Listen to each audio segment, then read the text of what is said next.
আমার নাম নাবিল। আমি আজ যে ঘটনাটা বলতে যাচ্ছি তা আমার জীবনের কোনো ঘটনা নয়, তবে আমি যার কাছ থেকে শুনেছি এবং সচক্ষে যা দেখেছি তা আমার জীবনের এক অবিস্মরণীয় স্মৃতি হয়ে আছে। ঘটনাটি ঘটেছিল আমার খালাতো ভাই সজীবের সাথে। আজ থেকে প্রায় 30 কিংবা 35 বছর আগের কথা। তখন উত্তরবঙ্গের দিনাজপুর রংপুর এলাকা এখনকার মতো এত উন্নত ছিল না। চারদিক ছিল ঘন জঙ্গল আর পুরনো জমিদার আমলের ধ্বংসাবশেষ। আমার খালু ছিলেন একজন ফরেস্ট অফিসার, বন বিভাগের কর্মকর্তা। ওনার পোস্টিং হতো সব নির্জন আর গাছ ছমছমে বনাঞ্চলে। আমরা তখন ঢাকায় থাকতাম, কিন্তু গরমের বা শীতের ছুটিতে খালার বাসায় বেড়াতে যাওয়া ছিল আমাদের ধরা বাঁধা নিয়ম। সাজি তখন ক্লাস 9-এ পড়ে আর আমি ক্লাস 10-এ। বয়সের ব্যবধান কম হওয়ার কারণে আমাদের সম্পর্কটা ছিল একদম গলার গলা বন্ধুর মত। হঠাৎ একদিন খবর এলো খালুর পোস্টিং হয়েছে দিনাজপুর রামসাগর দিঘির কাছে, গভীর বনাঞ্চল ঘেরা এক এলাকায়। জায়গাটার নাম এখন ঠিক মনে নেই, তবে স্থানীয়রা ওটাকে কালো টিলার রেঞ্জ বলতো। সরকারি কোয়ার্টার ছিল একেবারে জঙ্গলের কিনারে। বিশাল বড় একতলা বাংলো বাড়ি, ব্রিটিশ আমলের তৈরি। ইটের দেওয়ালগুলো শ্যাওলায় ঢাকা ছিল আর বাড়ির সামনে বিশাল একটা আমবাগান। নতুন জায়গায় যাওয়ার পর সজীবের খুব আনন্দ হলো। জঙ্গলের ভেতরে ঘুরে বেড়ানো, পাখি ধরা, সব এসব এক প্রকার নেশা ছিল। আমি যখন ছুটিতে ওদের বাড়িতে গেলাম তখন সজীব ওই এলাকায় মাত্র 1 মাস হলে এসেছে।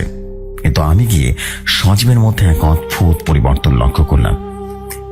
সজীব এমনিতে খুব ছটফটে, হাসি খুশি আর একটু বেশি সাহসী ছেলে ছিল, কিন্তু আমি গিয়ে দেখলাম ও কেমন যেন চুপচাপ হয়ে গেছে। ওর চোখের নিচে কালচে দাগ, শরীরের সেই হষ্টপুষ্ট ভাবটা নেই, কেমন যেন ফ্যাকাশে হয়ে গেছে। আমি জিজ্ঞেস করলাম, কিরে সজীব, তুই এমন শুকিয়ে যাচ্ছিস কেন? এখানকার পানি কি পেটে হয় না? সজীব ব্লান একটা হাসি দিল আর বলল, না রে, শরীরটা ভালো যাচ্ছে না কয়েকদিন, রাতে ঘুম হয় না। আমি ভাবলাম হয়তো বা নতুন জায়গা, মানিয়ে নিতে সময় লাগছে। কিন্তু আসল ঘটনাটা যে এতটা ভয়ঙ্কর তা আমি ঘুণাক্ষরও টের পাইনি। ঘটনার সূত্রপাত হয় আমি যাওয়ার ঠিক 3 দিন পর। সেদিন ছিল অমাবস্যার রাত। গ্রামের একদিকে অমাবস্যার রাতের মতো খুটখুটে অন্ধকার, হাত বাড়ানি নিজের হাতও দেখা যায় না। আমরা 2 ভাই এক রুমে ঘুমাতাম, খালু আর খালা পাশের বড় রুমে। রাত তখন আনুমানিক 2টা কিংবা 3টে হবে। হঠাৎ সজীবের বিকট চিৎকারে আমার ঘুমটা ভেঙে গেল।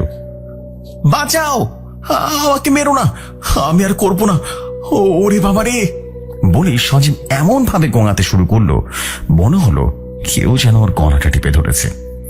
আমি ধরফর করে উঠে লাইটটা জ্বালালাম। তখন তো আর জেনারেটর লাইন ছিল না, তবে হারিকেন জ্বালানোর টিমে একটা আলো ছিল।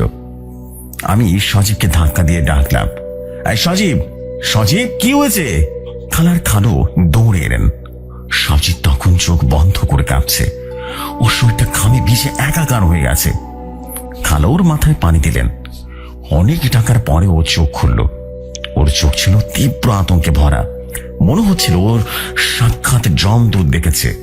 খালু জিজ্ঞেস করলেন, কি হয়েছে বাবা, খারাপ স্বপ্ন দেখেছিস? সজীব তখন কাঁপা কাঁপা গলায় বলল, বাবা, ওই লোকটা আজও এসেছিল, সাদা আলখাল্লা পরা, মুখটা কালো কাপড়ে ঢাকা। সে আজ আমাকে লাঠি দিয়ে মেরেছে। দেখো বাবা, আমার পিঠে খুব চলছে। আমরা সবাই রীতিমতো অবাক হয়ে গেলাম।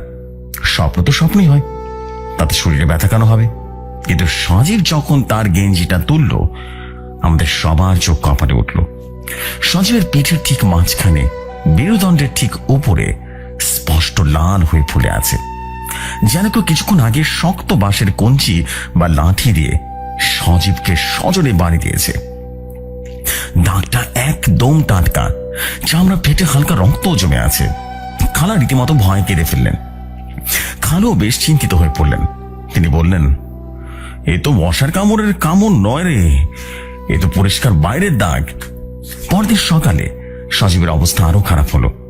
সকালে নাস্তা করতে বসেও 1 লকমা ভাত মুখে দিল, সাথে সাথে বমি করে ভাসিয়ে দিল। ওর শরীরে কিছুই রাখতে পারছিল না। আমি লক্ষ্য করলাম সজীব জানালা দিয়ে বারবার পেছনের জঙ্গলের দিকে তাকাচ্ছে। যেন কেউ ওখান থেকে তাকে ডাকছে বা নজর রাখছে। বিকেলে আমি সজীবকে চেপে ধরলাম, বললাম, তুই আমাকে আজকে সব বলবি। বল বল, তোর কি করছিস, সত্যি করে বল, তুই কি করছিস? এই জঙ্গলে কি তুই একা কোথাও ছিলি? সত্যি করে বল। প্রথমে কিছুই বলতে চাইল না, পরে অনেক জোরাজুরি করার পর সজীব যা বলল তা শুনে আমার রক্তহীন হয়ে গেল।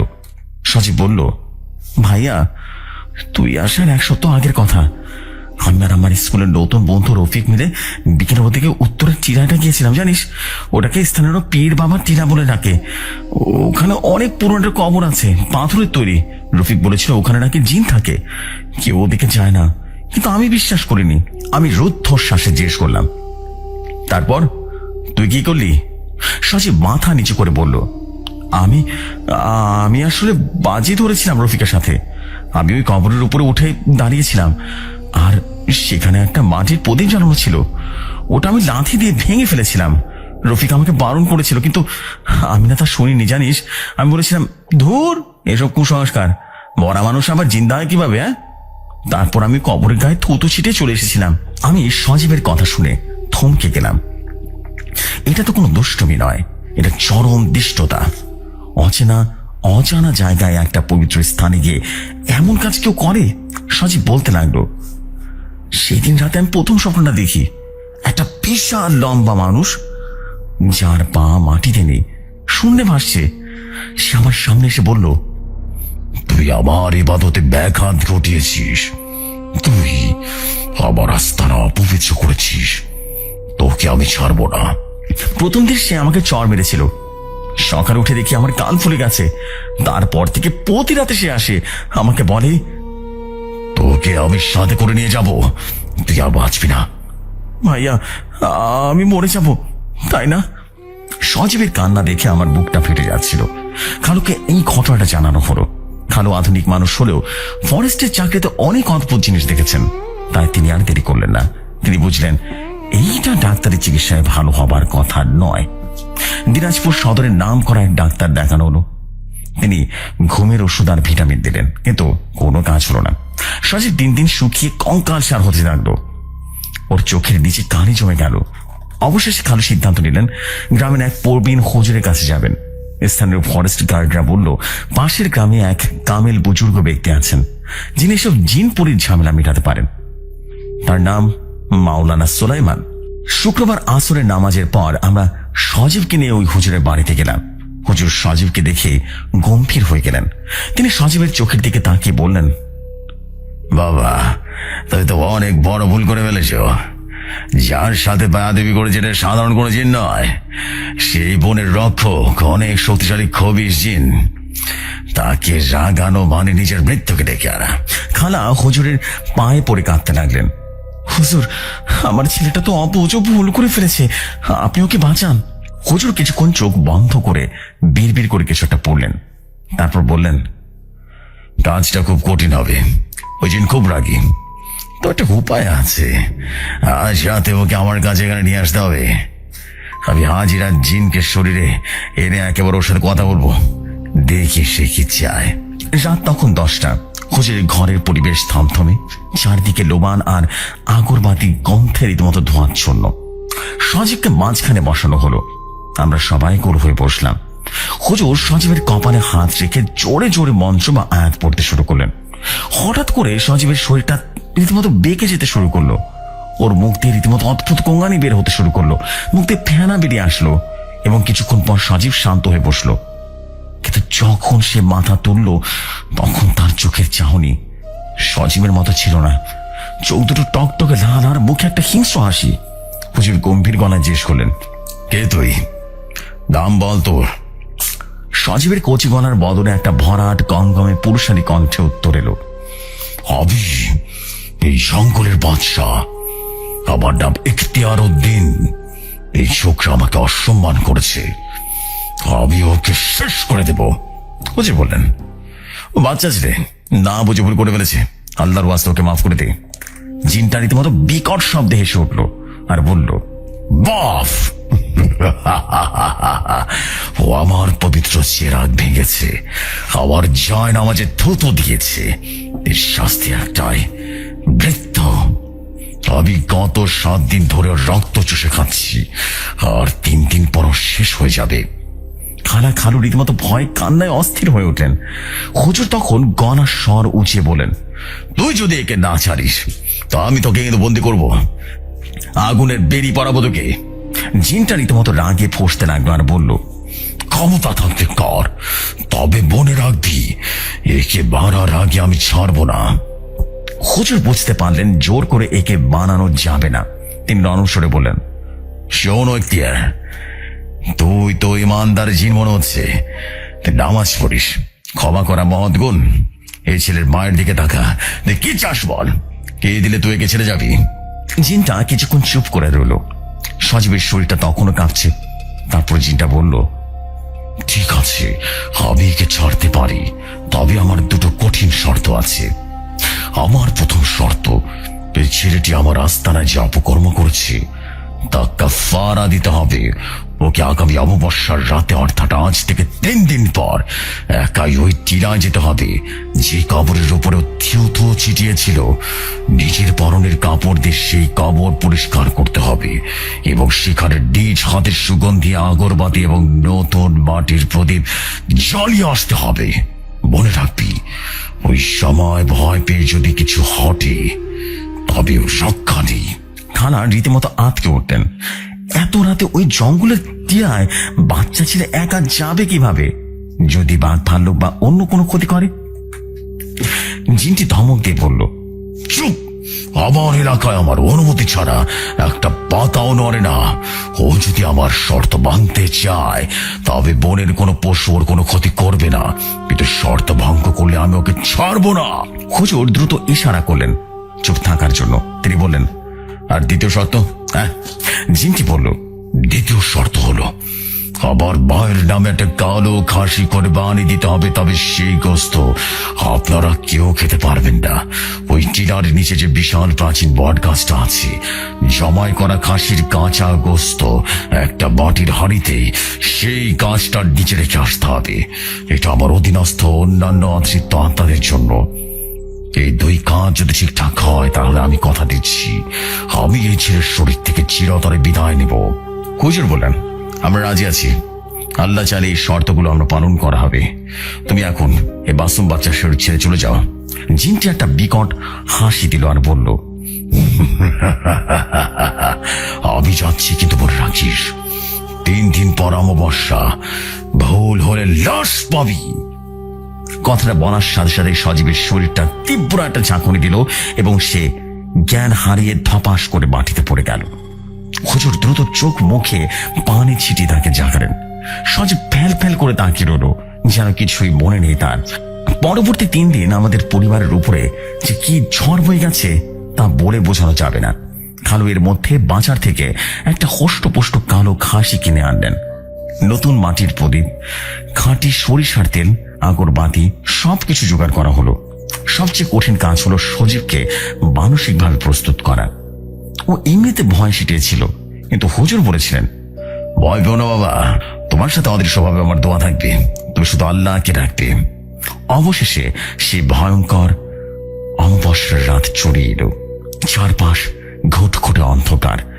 জঙ্গল থেকে ষাঁড়ের হুক্কা হওয়ার ডাক ভেসে আসছে। ঘড়িতে রাত তখন 12টা। হুজুর আমাদের সাথে ছিলেন।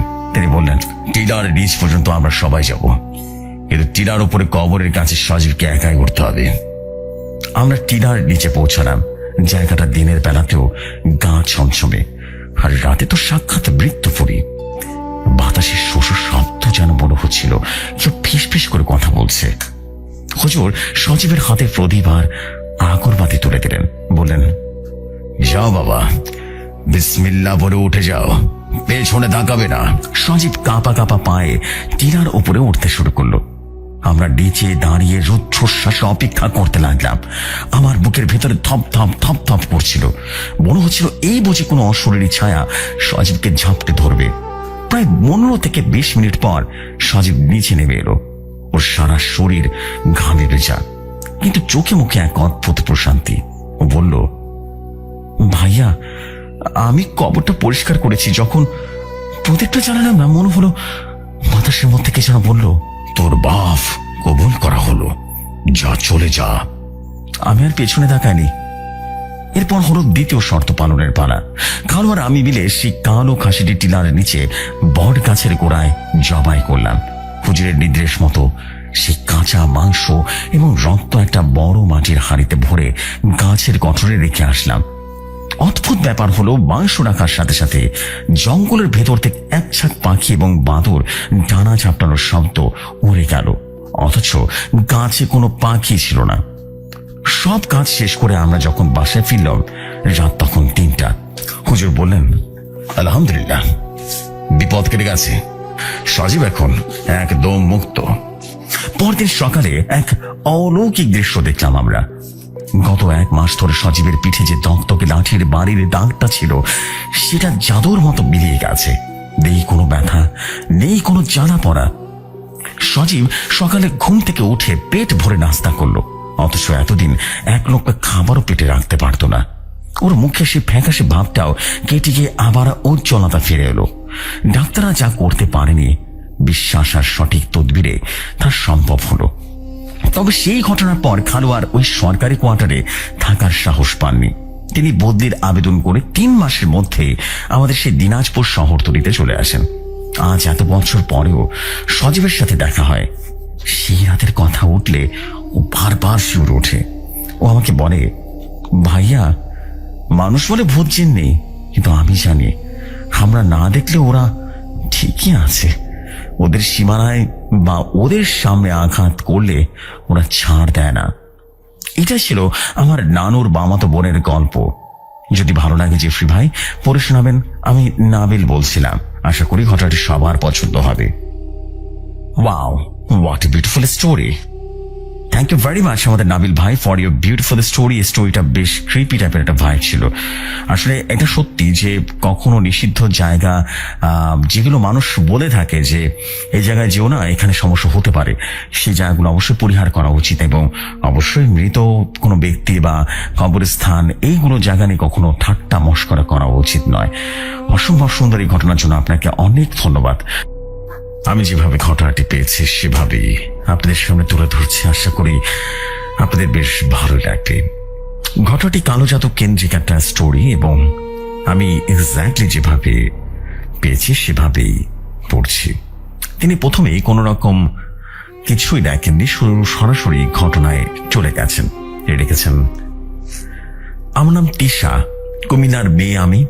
যে ঘটনার কথা আজ আমি বলতে চাচ্ছি তা আমার জীবনের এক ক্ষত, যা কোনোদিন শুকাবে না। এই গল্প শুধু ভয়ের নয়, এই গল্প বিশ্বাস ভঙ্গের, এই গল্প রক্তের সম্পর্কের আড়ালে লুকিয়ে থাকা হিংস্রতার। গল্পটা শুরু হয় আজ থেকে প্রায় 7 বছর আগে। আমি কুমিল্লার ভিক্টোরিয়া কলেজের ইন্টারমিডিয়েটের প্রথম বর্ষের ছাত্রী। আবির ছিল অনার্স 2য় বর্ষের ছাত্র। আমাদের পরিচয়টা খুব নাটকীয় ছিল না, কিন্তু গভীরতা ছিল সাগরের মতো। আবির ছিল শান্ত, ধীরে স্থির এবং ভীষণ লাজুক স্বভাবের ছেলে। মধ্যবিত্ত পরিবারের সন্তান, চোখে মুখে একরাশ স্বপ্ন। আমাদের প্রেমটা শুরু হয়েছিল এক প্রবল বর্ষণ মুখর দিনে। কলেজের বারান্দায় দাঁড়িয়েছিলাম, ছাতা ছিল না। আবির নিজের ছাতাটা আমার দিকে বাড়িয়ে দিয়ে নিজে ভিজে ভিজে বাসে উঠেছিল। সে এক ছাতা থেকে শুরু যে মায়া শুরু, তা যে একদিন শ্মশানের ছায়ে গিয়ে শেষ হবে তার ক্ষণাক্ষরেও বুঝতে পারেনি। দীর্ঘ 5 বছরের সম্পর্ক ছিল আমাদের। আবির আমাকে ছাড়া পৃথিবীতে একেবারে অন্ধকার দেখত। ও সবসময় বলতো, তিশা, তুমি আমার নিঃশ্বাস, তোমাকে ছাড়া আমি বাঁচবো না। আমিও অন্ধের মতো বিশ্বাস করতাম। আমাদের ভালোবাসায় কোনো খাত ছিল না, ছিল না কোনো মিথ্যে প্রতিশ্রুতি। আমরা স্বপ্ন দেখতাম ছোট একটা সংসারের, খুব জাঁকজমকপূর্ণ জীবন চাইনি আমরা। চেয়েছিলাম দিন শেষে একটু শান্তি, কিন্তু প্রতিটি সুখের গল্পের আড়ালে বোধহয় অলক্ষণে এবং শকুনি দৃষ্টি ওত পেতে থাকে। আমাদের ক্ষেত্রে সেই শকুনি দৃষ্টিটা ছিল আবিরের নিজের পরিবার, বিশেষ করে তার বড় বোন রিনা আপা। আবিরের বাবা নেই, মা আছেন, তবে সংসারে রিনা আপার কথায় শেষ কথা। রিনা আপার বিয়ে হয়েছে অনেক বছর আগে। কিন্তু স্বামীর সাথে বলিমরা না হওয়ার কারণে তিনি বেশিরভাগ সময় বাবার বাড়িতেই থাকতেন এবং পুরো সংসারের নিয়ন্ত্রণ ছিল তার হাতে। আবির তার বোনকে মায়ের মতোই শ্রদ্ধা করত এবং বেশ ভয় পেত। যখন আবির বাড়িতে আমাদের সম্পর্কে কথা জানালো তখন যেন আকাশ ভেঙে পড়ল। রিনা আপা সোজাসুজি না করে দিলেন। তার যুক্তি ছিল অদ্ভুত। তিনি চেয়েছিলেন আবিরের বিয়ে এমন এক বড়লোক পরিবারে দিতে যারা আবিরকে বিদেশে নিয়ে যাবে এবং তাদের পরিবারের আর্থিক অবস্থা আমূল পরিবর্তন হবে। আমি ছিলাম সাধারণ মধ্যবিত্ত ঘরের মেয়ে। আমার বাবা সামান্য স্কুল শিক্ষক ছিলেন। আমার বাবার সামর্থ্য ছিল না আবিরকে বিদেশে পাঠানোর বা রিনা আপার চাহিদা মতো যৌতুক দেওয়ার। আবির অনেক বুঝিয়েছিল। সে বলেছিল, আপা আমি তিশাকে ছাড়া সুখী হব না, টাকা দিয়ে কি আর সুখ কেনা যায়? উত্তরে রিনা আপা যে দৃষ্টিতে তাকিয়েছিলেন তা আমি পরে আবিরের মুখে শুনেছিলাম। তিনি বলেছিলেন, তুই এখনো বাচ্চা আবির, আবেগে ভাসছিস, প্রেম দিয়ে পেট ভরে না, বুঝলি? আমি বেঁচে থাকতে ওই মেয়েকে এই ঘরের কোনোভাবেই বউ হতে দেব না। কিন্তু ভালোবাসা যখন বাঁধ ভাঙে তখন কোনো শাসনে টেকে না। পরিবারের প্রবল আপত্তি, মানসিক অত্যাচার আর হুমকির মুখে দাঁড়িয়ে আবির এক দুঃসাহসী সিদ্ধান্ত নিল। সে আমাকে বলল, তিশা ওরা মানবে না, কিন্তু আমি তোমাকে হারাতে দেব না, কোনোভাবেই না। চলো আমরা বিয়ে করে ফেলি। আমি এক প্রকার দ্বিধায় পড়ে গেলাম। পরিবারকে ছেড়ে পালানো কি ঠিক হবে? কিন্তু আবিরের চোখে জল আর আকুতি আমাকে বাধ্য করলো। আমরা কাজী অফিসে গিয়ে বিয়ে করলাম। সেই বিয়েতে কোনো সানাই বাজেনি, কোনো ধুমধামও হয়নি, শুধু দুই জোড়া চোখের জল আর এক পৃথিবীর ভালোবাসার সাক্ষী ছিল। বিয়ের পর আবির আমাকে তার এক বন্ধুর মেসে কিছুদিন রাখলো। পরে ছোট্ট একটা বাসা ভাড়া নিল শহরের এক প্রান্তে। আর্থিক অনটন ছিল। আবির তখন ছাত্র, পাশাপাশি একটা টিউশনি আর পার্ট টাইম চাকরি করত।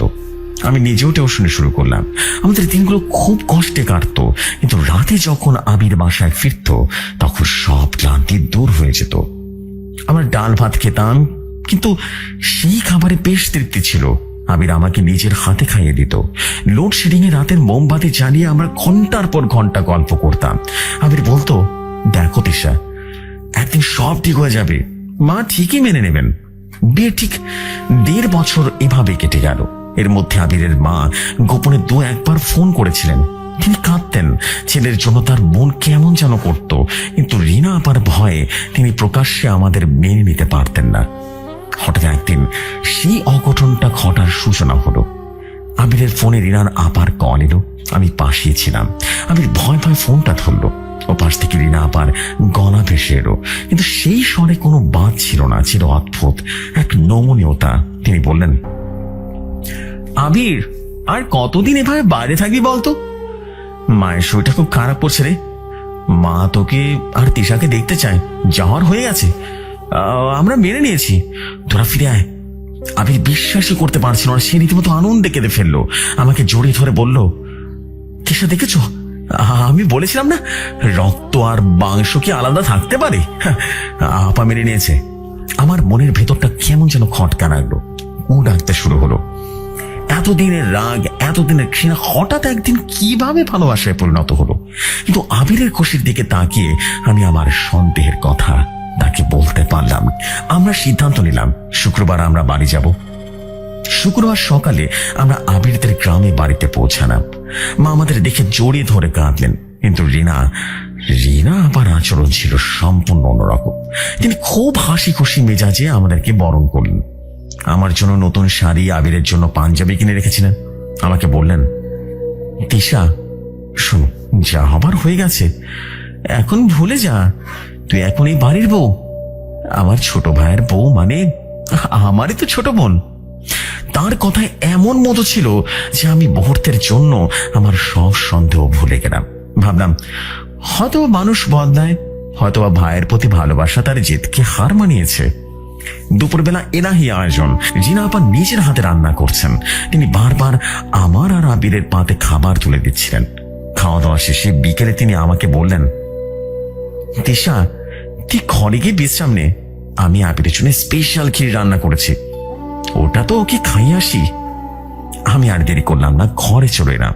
কিন্তু কেন যেন আমার মনটা খুব গাইছিল। আমি জানালার ফাঁক দিয়ে দেখলাম রিনা আপা বারান্দায় বসে আবিরকে বাটি থেকে চামচ দিয়ে ক্ষীর খাইয়ে দিচ্ছেন। আবির হাসছে, বোনের হাতে খাচ্ছে। দৃশ্যটা খুব সুন্দর হওয়ার কথা ছিল, কিন্তু রিনা আপার চোখের দিকে তাকিয়ে আমার গা শিউরে উঠল। তার চোখে কোনো স্নেহ ছিল না, ছিল এক শীতলতা, কেমন যেন পৈশাচিক আনন্দ, যেন কোনো বলে দেওয়ার আগে পশুকে শেষবারের মতো আদর করা হচ্ছে। দেখতে দেখতে আবির পুরো বাটিটা শেষ করে ফেললো। রিনা আপা তার মাথায় হাত বুলিয়ে দিলেন। সমস্যাটা শুরু হলো ঠিক সেই রাত থেকে। আমরা রাতে আমাদের জন্য নির্দিষ্ট করা সেই ঘরে ঘুমাতে গেলাম। আবির শুয়েছিল, আমি আয়নার সামনে চুল বাঁধছিলাম। হঠাৎ আবির অদ্ভুত একটা শব্দ করলো। আমি ঘুরে তাকালাম, দেখলাম আবির বিছানায় বসে আছে, তার শরীর ঘামছে, চোখগুলো বড় বড় হয়ে আছে। আমি কাছে গিয়ে বললাম, কি হয়েছে আবির, শরীর খারাপ লাগছে নাকি? আবির আমার দিকে তাকালো। সেই দৃষ্টি আমি কোনোদিন ভুলবো না। সেই চোখে আমার পরিচিত আবির ছিল না, ছিল অচেনা এক সত্তা। সে হরবর করে বলল, সরে যা, আমার সামনে থেকে সরে যা। আমি অবাক হয়ে বললাম, কি বলছো আবির, আমি তিশা, তোমার বউ। সে নাক চেপে ধরলো, যেন তীব্র দুর্গন্ধ পাচ্ছে। চিৎকার করে বলল, তুই তিশা না, তুই একটা পচা লাশ, তোর গা থেকে মানুষের গন্ধ বেরোচ্ছে, মরা মানুষের গন্ধ। তুই আমার বিছানায় কেন? নাম নাম বলছি। আমি যেন স্তম্ভিত হয়ে গেলাম। আমি মাত্রই গোসল করে এসেছি, গায়ে সুগন্ধি সাবান ও লোশন ঘ্রাণ, আর অথচ আবির বলছে দুর্গন্ধ। সে আমাকে ধাক্কা দিয়ে খাট থেকে ফেলে দিল। আমি বেশিতে পড়ে ব্যথাও পেলাম, কিন্তু শারীরিক ব্যথার চেয়ে মনের ধাক্কাটা ছিল 1000 গুণ বেশি। যে আবির আমাকে ফুলের টোকা দিতেও ভয় পেত, সে আজ আমাকে ধাক্কা দিল। সারা রাত আবির এক কোনায় গুটি সুটি মেরে বসে রইল। আমি কাছে গেলেই সে চিৎকার করে উঠত, তার চোখ দিয়ে অনবরত পানি পড়ছিল, আর বিড়বিড় করে বলছিল, সব পচা, নষ্ট, গন্ধ অসহ্য লাগছে। পরদিন সকালে ভেবেছিলাম হয়তো বা দুঃস্বপ্ন ছিল, গ্যাসের সমস্যা, কিন্তু সকাল হতেই আবির পুরোপুরি বদলে গেল। সে আমার দিকে তাকাতে চাইল না। রিনা আপা এলেন। আবির আপাকে দেখে বাচ্চাদের মতো জড়িয়ে ধরলো। আপা বাঁকা হেসে আমার দিকে তাকিয়ে বললেন, গিরে তিশা, যে আমাকে কি করেছিস? হ্যাঁ, ও তোকে সহ্য করতে পারছে না কেন? আবির আপার আড়ালে লুকিয়ে আমার দিকে আঙ্গুল তুলে বলল, আপা, ওকে বাড়ি থেকে বের করে দাও, ও তো একটা ডাইনি, ওর মুখ দেখলে আমার বমি আসে। আমার পায়ের নিচ থেকে রীতিমতো মাটি সরে গেল। মাত্র 24 ঘন্টার মধ্যে আমার ভালোবাসার মানুষটা আমাকে ডাইনি বলছে। আমরা শহরে আমাদের ভাড়া বাসায় আবারও ফিরে এলাম, কিন্তু শান্তি ফিরল না। আবির আর আমার সাথে বিছানায় শয় না, সে ড্রয়িং রুমে সোফায় ঘুমায়। আমি রান্না করলে সে খাবার মুখে তোলে না, বলে, তোর রান্না করা খাবারে পোকা ভাসে, তুই আমাকে বিষ খাওয়াতে চাস তাই না? সে বাইরে হোটেলে খায়, আমাকে স্পর্শ তো দূরের কথা, আমার ছায়াও রীতিমতো মারাতে চায় না। অথচ অদ্ভুত ব্যাপার হলো, সে তার বোন রিনা আপার সাথে ঘন্টার পর ঘন্টা ফোনে কথা বলে। তখন সে একদম স্বাভাবিক, হাসি খুশি ভদ্র ছেলে। যে ফোনটা রাখে আর আমার দিকে তাকায়, তখনই তার চেহারা হিংস্র হয়ে ওঠে। মাঝে মাঝে সে আয়নার সামনে দাঁড়িয়ে নিজের মনে কথা বলতো। একদিন তো শুনলাম সে বলছে, তিশাকে মেরে ফেলি, আগে তাড়িয়ে দেবো, আপা বলেছ খারাপ, হ্যাঁ খুব খারাপ। আমি ভয় রীতিমতো কুকড়ে থাকতাম, রাতে দরজা বন্ধ করে কাঁদতাম। আমার সে রোমান্টিক আবির, সে আমার চুলের গন্ধে পাগল ছিল, সে এখন আমাকে দেখলে থুতু দেয়। সেটা কোনো স্বাভাবিক মানসিক রোগ হতেই পারে না।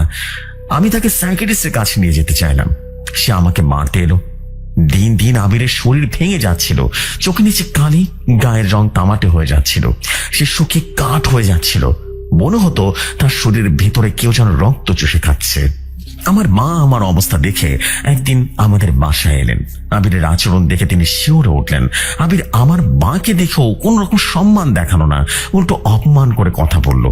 মা আমাকে আড়ালে ডেকে বললেন, তিশা, এটা তো স্বাভাবিক অসুখ নয় রে। আবিরের চোখ দেখেছিস, ঘোলাটে লাল, আর ও যেভাবে তোর দিকে তাকায়, মনে হয় তোকে খুন করে ফেলবে। আমাদের কিছু একটা করতে হবে। মা আমাকে একটা পরিচিত হুজুরের কাছে যাওয়ার পরামর্শ দিলেন। হুজুরের নাম সুলাইমান শাহ। তিনি নাকি জিন এবং কালো জাদুর চিকিৎসায় বেশ সিদ্ধহস্ত। আমি শুরুতে এসব বিশ্বাস করতাম না, কিন্তু বিজ্ঞানের সব যুক্তি যখন হার মানে, মানুষ তখন অজানার পথে পা বাড়িয়ে দেয়। আমরা আবিরের একটা ব্যবহৃত গেঞ্জি, তার মাথার কয়েকটা চুল আর আমাদের বিয়ের ছবি নিয়ে হুজুর রাস্তা গেলাম। জায়গাটা ছিল শহরের বাইরে, বাঁশঝাড় ঘেরা এবং এক থমথমে পরিবেশে। হুজুর আমাদেরকে বসতে দিলেন। তিনি অনেকক্ষণ চুপ করে রইলেন। তারপর আবিরের গেঞ্জিটা হাতে নিয়ে চোখ বন্ধ করলেন। হঠাৎ তার শরীরটা কেঁপে উঠল। তিনি গেঞ্জিটা ছুঁড়ে ফেলে দিলেন যেন ওটা জ্বলন্ত আগুন। তিনি হাঁপাতে হাঁপাতে বললেন, সর্বনাশ, এটা তো কোনো সাধারণ কাজ না, এ যে মরণবান। মা রীতিমতো ভয় কেঁদে ফেললেন। হুজুর, কি হয়েছে খুলে বলুন না। হুজুর গম্ভীর স্বরে বলেন, এই ছেলের উপরে বিচ্ছেদবান বা কুফরি কালাম করা হয়েছে, আর এটা এমন কেউ করেছে যে তার খুব কাছের লোক, তার রক্ত সম্পর্কে কেউ। আমার বুকের ভেতরটা ধক করে উঠল।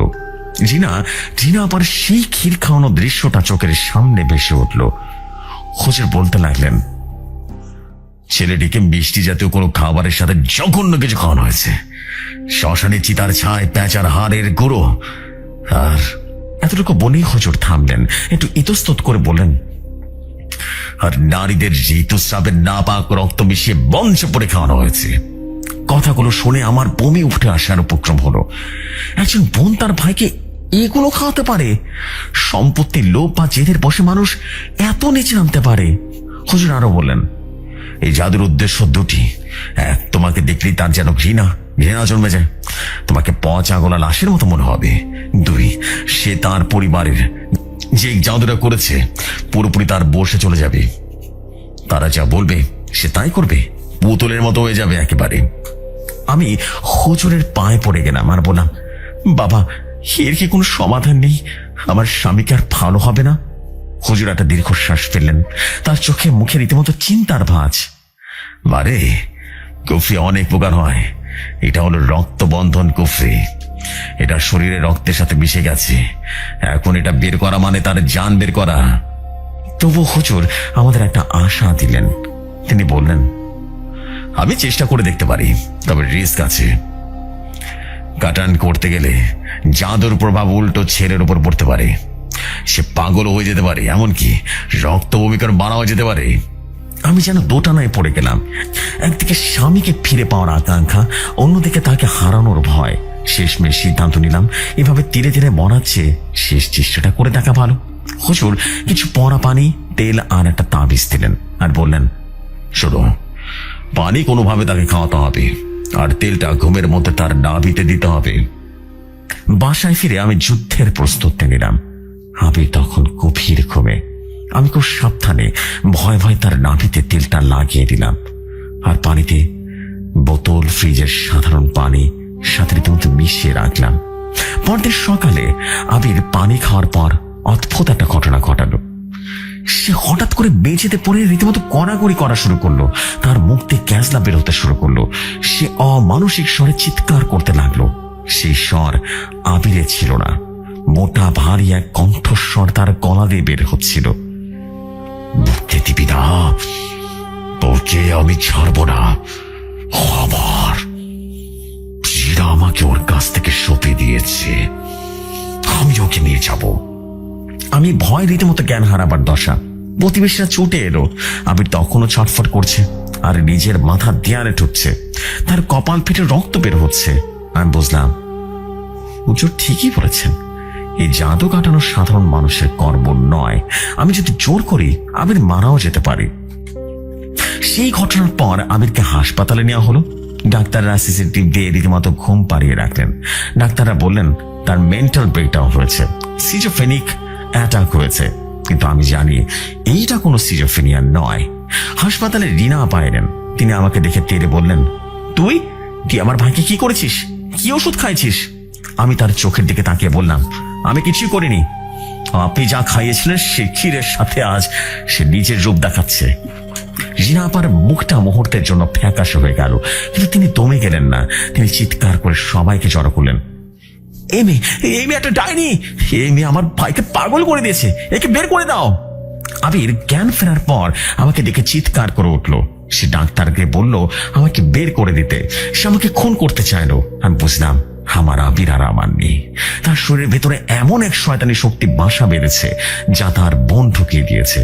হুজুরের কথা মনে পড়লো। জান বাঁচাতে হলে সরে আসো। আমি যদি আবিরের কাছে থাকি, আবিরের কষ্ট বাড়বে, এই শক্তি তাকে আরো যন্ত্রণা দেবে, আর হয়তো একদিন সে আমাকে বা নিজেকে মেরে ফেলবে। আজ 7 মাস হলো আমি আমার বাবার বাড়িতে। আবিরের সাথে আমার ডিভোর্স প্রক্রিয়া চলছে। না, সত্যি বলছি জেফরি ভাই, আমি চাইনি, কিন্তু আবির উটকিল নোটিশ পাঠিয়েছে। নোটিশে লেখা আমি নাকি তার উপরে মানসিক অত্যাচার করেছি। কি নিষ্ঠুর পরিহাস। শুনেছি আবির এখন কিছুটা শান্ত। আমি তার জীবন থেকে সরে আসার পর সে কুফরির শক্তি হয়তোবা শান্ত হয়েছে, কারণ তার উদ্দেশ্য সফল হয়েছে, আমাদের বিচ্ছেদ। লোকমুখে শুনেছি রিনা আপা এখন আবিরের জন্য নতুন মেয়ে দেখছে, তাদের আত্মীয়ের মধ্যে কোন এক ধনী পরিবারের মেয়ে। আবির নাকি রোবটের মতো সব মেনে নিচ্ছে, তার নিজের কোনো ইচ্ছা শক্তি বলতে কিছুই নেই।